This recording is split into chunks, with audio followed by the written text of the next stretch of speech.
Today we will be replacing the washer fluid pump of my 2022 Tahoe High Country. I checked the fuses, so they are not blown, and both front and rear are not working.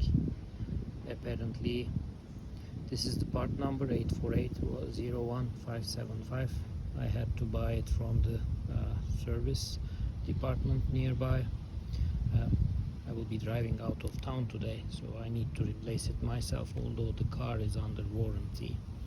So the thing is that you cannot reach the tank from the hood, so you need to remove the inner fender liner. I will not remove it all. First I will see if I can do it just by taking out these 4 bolts here and flexing it a bit to reach to the pump. So I have air suspension, that's why I raised the car to the maximum height. Actually I had to remove 6 bolts, 6 screws, just to reach to the water pump. You can see the motor here. Now you need to turn the wheel right and left so that you can work easier.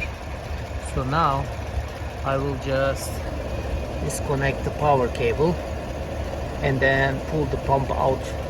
Be careful, all the water will be coming to you once you pull the pump out. Let's wait for the water to drain.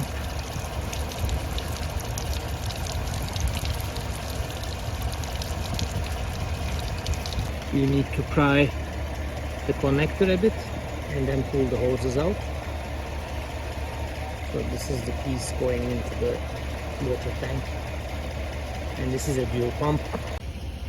So be careful when you remove the old pump. There's a rubber washer on it. It can be either on the reservoir or here, or you may drop it and try to find it as I did. So don't lose this, because otherwise it will leak the water out.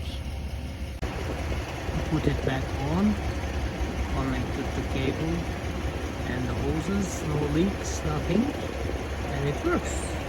Good to go.